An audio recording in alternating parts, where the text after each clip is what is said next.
grabado la entrevista sobre las desigualdades sociales en Brasil, cuando surgen dos declaraciones importantes del presidente Lula. En la primera, defiende la neutralidad brasileña ante la agresión de Estados Unidos contra Venezuela. Preocupante.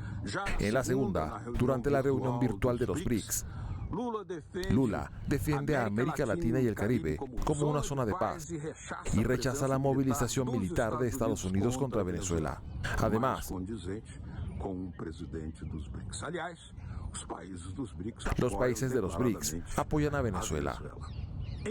En conflictos anteriores en la región de América Latina, como la Guerra de las Malvinas en 1982, Brasil, que pese a ser formalmente neutral, apoyó de manera concreta y logística a Argentina en su lucha contra el imperialismo inglés. En este momento, en que Brasil y Argentina están ambos amenazados por sanciones y militarmente, deben estar cada vez más juntos y defender una cooperación concreta con los BRICS, además de convocar la unidad de América Latina y el Caribe para hacer frente a estos nuevos desafíos. Latitud Brasil está comenzando. Hola amigos del programa Latitud Brasil de Telesur. Es una gran alegría cumplir aquí esta misión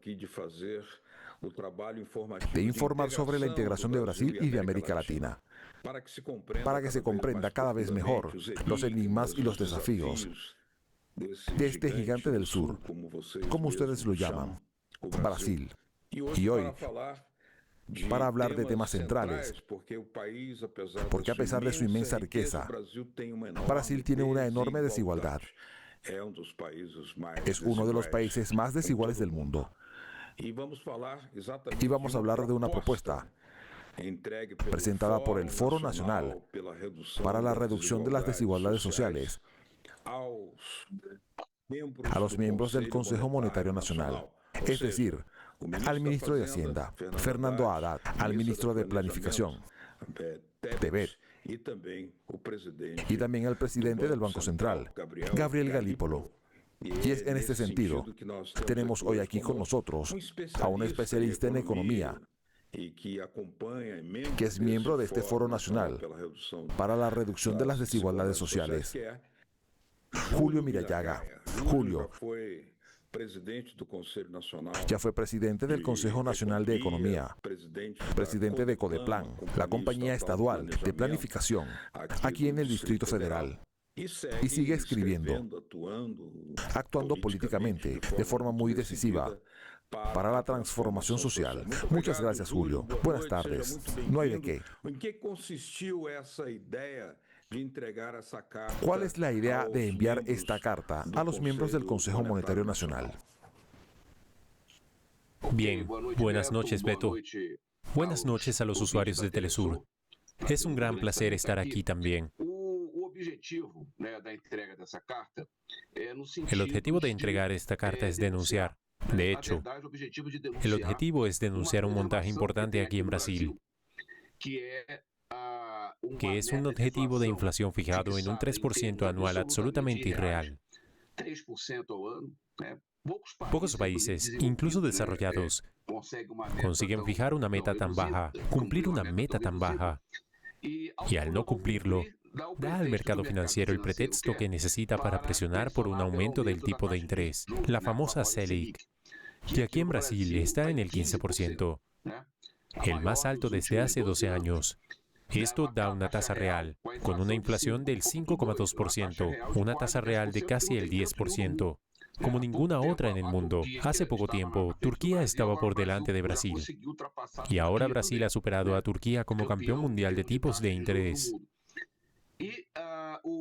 Y el año pasado, Beto, el país pagó exactamente 988.000 millones de reales, casi 1 billón de reales, en intereses de la deuda pública.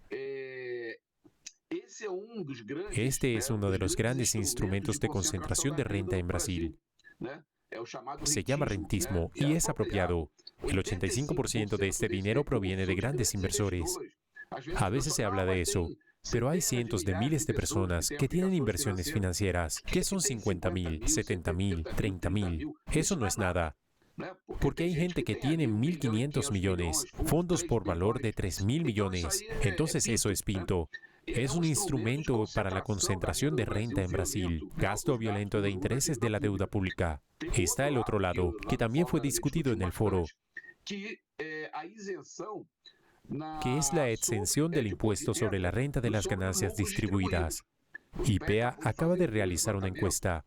Casi 1 billón de reales, en este caso, 998.000 millones de reales, fue el beneficio de las grandes empresas, corporaciones, y cero impuestos sobre la renta. Hay incluso un caso famoso que fue identificado en este estudio realizado muy bien por Goberti, que una persona que tenía un ingreso de más de 5.000 millones de reales el año pasado, sabemos quién es, de la familia Setúbal, del Banco Itaú, más de 5.000 millones sin pagar un centavo de impuesto a la renta. Mientras el Congreso se resiste y pone 1.000 problemas para eximir los 5.000 reales, es algo que no tiene sentido. Entonces, estos son instrumentos de concentración de renta y la gente a veces pasa de largo. La gente a veces no se da cuenta de esto. La población no sabe de este gasto de casi 1 billón de reales en intereses de la deuda pública. La población no sabe de esta exención del impuesto sobre la renta para las ganancias distribuidas y la concentración en Brasil. Aunque la situación de los más pobres haya mejorado, curiosamente, la concentración de renta sigue aumentando porque crece mucho en la cima. Ni siquiera está en el 1%, está en el 0,1%. La milésima parte de la población brasileña tiene el 53% de la riqueza. El 53%. La milésima parte. Así que equivale a todo el resto, los 99,9 reales. Así que esta brutal concentración de la renta es lo que el foro viene denunciando, y uno de los instrumentos de esto es la vergonzosa tasa de interés que tenemos. Noté, cuando leí su carta del Foro Nacional para la Reducción de las Desigualdades, que usted está proponiendo un cambio en el sistema de metas, entre otras cosas, porque esto solo podría permitir un mayor crecimiento de la economía. Incluso podría permitir la desconcentración, porque hemos tenido algunos casos muy escandalosos en Brasil. Brasil tiene el salario mínimo más bajo de América Latina. Sin embargo, con esta acumulación escandalosa por un pequeño grupo de la cima de la pirámide, esto podría muy bien ser cambiado por una decisión del gobierno. ¿Por qué no se hace? Hicimos la encuesta, Beto, desde 1951 hasta 1994. Es decir, durante 44 años.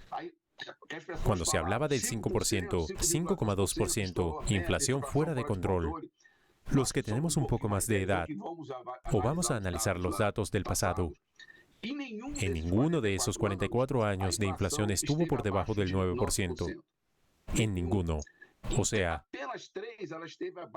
en 41 años estuvo por encima del 20%. Y en varios años estuvo en 250%, 500%, llegó a 1.000 y tantos por ciento en el gobierno de Sarney.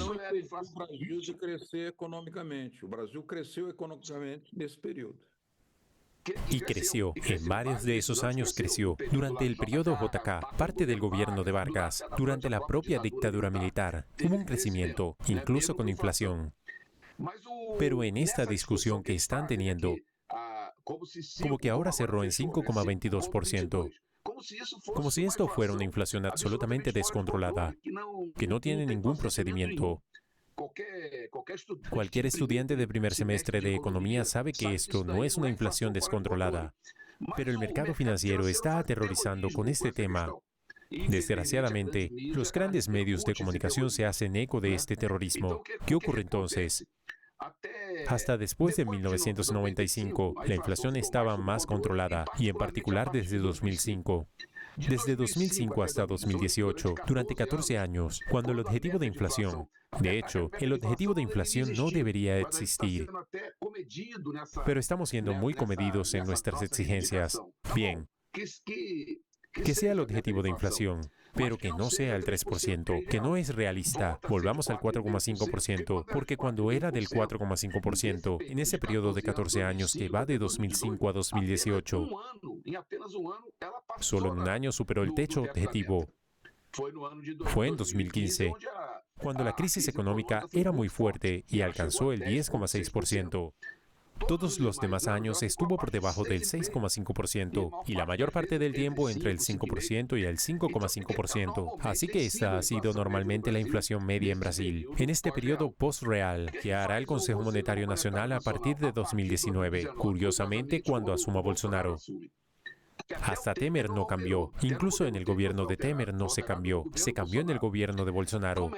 Empieza a reducir gradualmente la meta hasta llegar al 3%. El resultado es que en los últimos 5 años, en 4 años se superó ese objetivo, a pesar de que la inflación en esos años fue inferior a la del periodo anterior. Así que es un truco que utiliza. Reducen el objetivo, se hace difícil de alcanzar ese objetivo, porque si se hubiera mantenido el objetivo, en ninguno de esos 5 años se habría superado el objetivo, en ninguno de ellos. Pero redujeron el objetivo al 3%. Con una banda del 4,5%, y luego fue del 4,70%, del 4,90%, del 5,20%, y luego dicen que se ha alcanzado el techo del objetivo, y entonces presionan al Banco Central para que aumente el tipo Selic. Es un artificio grotesco que no engaña a la gente, pero la pregunta que realmente se hace es, ¿por qué el Consejo Monetario Nacional, que cuenta con 2 ministros del gobierno, acepta algo que él mismo sabe que es absolutamente irreal y que sirve de pretexto al mercado financiero para presionar al menos sobre el tipo de interés? Y además de tener 2 ministros de gobierno, el presidente del Banco Central también fue nombrado por el presidente Lula. Galípolo también fue nombrado por el presidente Lula y aprobado por el Congreso. Galípolo es un enigma para mí. Como abriste hablando de enigmas, su comportamiento es muy extraño. Creo que hoy está capturado por la presión del mercado financiero. Ha estado hablando de ampliar la autonomía del Banco Central. Ha estado hablando de mantener esa presión sobre la inflación, sobre la meta de inflación con las tasas Selic. Para los próximos 2 años, está hablando de 2026 y 2027, y la inflación está cayendo. Es incomprensible su posición. Así que realmente es un enigma para mí. ¿Por qué? Porque también mostró una preocupación. El Banco Central, con el crecimiento del mercado de trabajo, del empleo, o sea, en vez de estar satisfecho, porque había una precisión para el crecimiento del empleo, eso causaba preocupación. Parece que un argumento como este, cualquier cosa que pueda poner en riesgo la altísima acumulación de capital de los banqueros, es atacado por la política del Banco Central y del gobierno. Por lo tanto, el documento Beto que pusimos aquí, es increíble que un comunicado reciente del Banco Central llegara a advertir, entre comillas, de los riesgos que plantea el dinámico crecimiento de la economía y del empleo. Hay que saludarlo, hay que elogiarlo.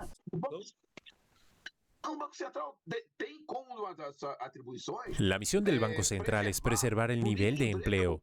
No se trata solo de controlar la inflación. Está ahí en el Banco Central. Está en el Banco Central norteamericano también. Salvo que en Estados Unidos incluso siguen esto. Incluso siguen esta cuestión de preservar el nivel de empleo. Y el Banco Central aquí pone en riesgo el crecimiento dinámico de la economía y el empleo. Es increíble.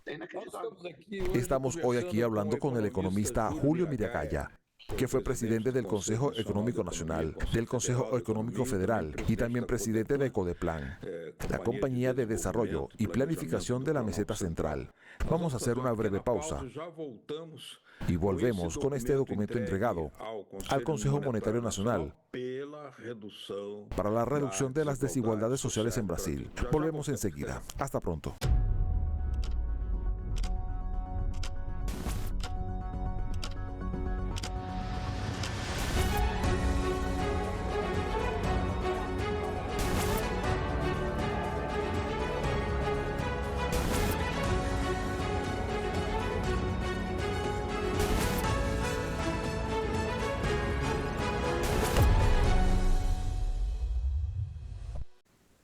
Brasil es uno de los países más ricos del mundo,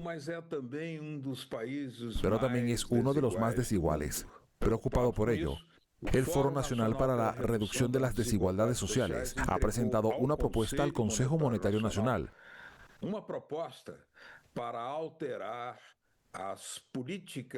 para cambiar las políticas que definen el tipo de interés y también las metas de inflación del Banco Central. Esto podría cambiar la dinámica de la economía brasileña, que actualmente paga 1 billón en intereses a los banqueros. Hablamos con Julio Miragaya, economista que sigue de cerca este proceso y es miembro del Foro Nacional. Julio, ¿cómo se explica, por ejemplo, que el gobierno hable tanto de soberanía nacional en estos momentos? Pero es posible hablar con calma y coherencia de soberanía nacional cuando se está pagando 1 billón en intereses a un pequeño sector de la sociedad, los banqueros. No, en absoluto. De hecho, hay un argumento falaz del mercado financiero en el que hablan de la necesidad de generar un superávit primario, el famoso superávit primario, y presionan para que se hagan recortes en sanidad, educación, asistencia social, Bolsa Familia, todo lo que concierne a los intereses de la población. Quieren recortarlo. Pero hay un detalle, dicen, porque el superávit primario, si hay déficit, si no hay superávit, si hay déficit, hará que la deuda pública explote. Pero el año pasado, el déficit primario fue de 24.000 millones de reales y los gastos por intereses fueron de 988. Así que los gastos por interés representan más del 95% del aumento de la deuda pública. La industria de la formación, que es el principal motor de una economía, que aporta avances tecnológicos, sostiene 8 millones de empleos, formalmente con un contrato formal, y son los empleos mejor pagados. Y la construcción, que genera 5 millones de empleos. Son dos sectores que ya se están viendo presionados por estos tipos de interés. ¿Qué inversor va a conseguir el dinero para el mercado financiero de este tipo de interés? El consumidor no puede obtener una tasa de rentabilidad. Aumentar su producción penaliza al sector productivo, penaliza al consumidor. El endeudamiento de las familias en Brasil está en máximos históricos. El consumo está cayendo. El resultado de todo esto, la pérdida de puestos de trabajo será el primero. El siguiente elemento que aparecerá será exactamente la desaceleración en la creación de empleo. De 2023 a 2024, Beto, 3.100.000 empleos con un contrato formal, con la posibilidad de calle, esto saltará hacia abajo. Y sigo pensando, ¿no es esto algo pensado por la clase dominante? Todo este marco, con el fin de generar dificultad económica, ya este año y especialmente en 2026, con la intención de hacer viable una candidatura de oposición en 2026. Creo que sí. Creo que es algo bien pensado, bien articulado para crear dificultades y aumentar la base en la derecha del próximo año. El presidente Lula ha estado llamando a la reanudación de la industrialización en Brasil, que está en declive desde 1980.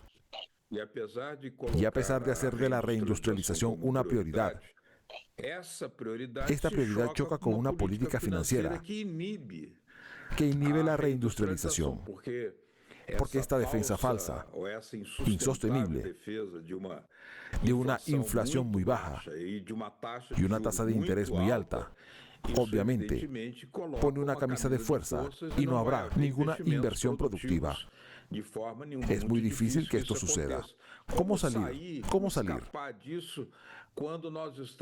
Estamos en un momento crítico, políticamente hablando, y en vísperas de un año electoral.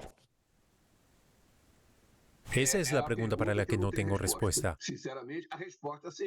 Sinceramente, la respuesta sería la que propusimos. Devolver este objetivo de inflación al 4,5%, estaremos perfectamente dentro de la banda y no habría justificación alguna para este 15%. Era del 10,5% hace 10 meses. En septiembre, hace 11 meses. ¿Cómo ha pasado del 10 al 15% sin ninguna justificación? La inflación cerró el año pasado en el 4,83%, 0,33 puntos porcentuales por encima del objetivo máximo. ¿Cuál es la justificación? ¿Dónde está el descontrol de 0,3 puntos porcentuales de inflación? Así que la salida sería, por un lado,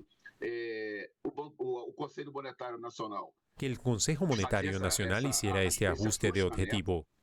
Si no va a eliminar el objetivo, que haga este ajuste. Esto eliminará el pretexto que tiene el mercado financiero para presionar por un aumento del tipo de interés, reduciendo en consecuencia el tipo de interés. Reduce el gasto en intereses de la deuda pública y hace posible no solo para el sector empresarial que quiere invertir, sino que también da un alivio a las familias brasileñas, tanto desde el punto de vista de la posibilidad de consumo, como también de la reducción del endeudamiento. El 30% de los presupuestos familiares están endeudados. Esa es la salida. Ahora te pregunto, ¿quieres esta salida? ¿Está permitida esta salida? Creo que las fuerzas políticas que no quieren esta salida, que haría posible el crecimiento de la economía brasileña, son muy grandes. Y entonces realmente no entiendo por qué nuestros dos ministros, ya que el Banco Central tiene tanta autonomía, los dos ministros deben hacer un cargo en esta dirección. Algunos afirman que esto llevará a una crisis. Con el mercado financiero lo hará. El mercado financiero lo experimentará. Pero ¿no se está contrayendo una crisis mucho mayor? ¿No se está contrayendo una crisis mucho mayor desde el punto de vista económico y social? Se trata de tener coraje por parte del gobierno. Mencionaste allí, Julio, el papel desempeñado por los grandes empresarios de los medios de comunicación, que están muy interconectados con el sistema financiero también. Hoy también son parte integrante de este sistema rentista. Y tienen una política mediática que asusta a la sociedad. Estas políticas asustan a la sociedad. Mira, la inflación no puede salirse de control, pero nadie está prestando atención al hecho de que los altos tipos de interés están inhibiendo la producción, la creación de empleo y dejando dinero para las inversiones necesarias. Recordemos algo aquí. El 50% de la sociedad brasileña aún no tiene saneamiento básico. 30 millones de personas todavía no tienen acceso al agua potable en Brasil, un país que tiene esta escandalosa acumulación de riqueza. Esto tiene que ser debatido, pero los medios de comunicación impiden este debate, ¿no es así? Lo impiden. Lo impiden por una razón. De hecho, somos representantes y partícipes de esta clase dominante que quiere mantener a Brasil exactamente en la situación en la que está desde hace años, desde hace décadas. Así que es una lucha muy grande. Si nos fijamos en el hecho de que el gobierno del presidente Lula ha hecho un gran esfuerzo por recuperar al país, para recuperar los programas sociales en particular, la Bolsa Familia, las inversiones en salud, el regreso de más médicos. Hay una serie de iniciativas que todo el mundo conoce, sobre todo los más pobres. Pero en realidad, toda esta presión, cuando se destinan tantos recursos al pago de la deuda pública, evidentemente está quitando dinero de algún sitio. Falta dinero en muchos sitios. Así que es una batalla constante. Y estoy convencido, totalmente convencido, de que la campaña electoral de 2026 ya ha empezado. Ahora, esta política de metas de inflación muy bajas y tasas de interés altas vino del gobierno Bolsonaro. Continúa en el gobierno Lula, Lula 3, pero también estaba ahí, de alguna manera, en el gobierno Lula 1, con tasas de interés muy altas, cuando también hubo el debate con el entonces presidente del Banco Central, que era una persona que defendía priorizar el control de la inflación. Y cuando el presidente Lula defendió, no, nuestro objetivo debe ser crear empleos. ¿Por qué este dilema nunca se resuelve? y la política financiera, tanto la de Bolsonaro como, en el caso de Lula, sigue apuntando hacia tasas de interés muy altas, acumulación de capital extremadamente alto y poca inversión en producción e industrialización. Beto, solo una corrección. Lamentablemente tengo que decir esto. La política ya estaba en marcha en el gobierno de Bolsonaro, pero lamentablemente se intensifica en el gobierno de Lula. Por supuesto, no es decisión de Lula, es decisión del Banco Central. Es el Copom que se reúne, basado en ese colectivo de FODs, que es otro absurdo, que son cerca de 25 instituciones, 27, todas financieras. Sí, así es. Esta cuestión se ha intensificado en este gobierno, no por decisión de Lula, sino por un banco central que ahora tiene autonomía y sigue literalmente las recomendaciones del mercado financiero. Así que es difícil salir de esta trampa. Va a ser muy difícil. La oportunidad sería para los dos miembros, los dos ministros. Incluso si el presidente del Banco Central no estuviera de acuerdo, paciencia. ¿Sabes? Pero el daño que se está haciendo a la economía como resultado de esta decisión absolutamente escandalosa del Banco Central de elevar la tasa Selic al 15%. Con esta advertencia y con este cuidado y preocupación, concluimos hoy aquí el programa Latitud Brasil. Queremos agradecer al economista Julio Miragaya, que fue presidente del Consejo Federal de Economía y también presidente de Codeplan, un agudo observador del escenario económico brasileño. Muchas gracias, Julio Miragaya. Nuestras puertas estarán siempre abiertas para usted aquí en Latitud Brasil. Muchas gracias. Muchas gracias. A sus órdenes. A vocês que nos acompanharam aqui em Latitude Brasil, nosso muito obrigado. Semana que vem estaremos de volta com mais um Latitude Brasil. Tchau.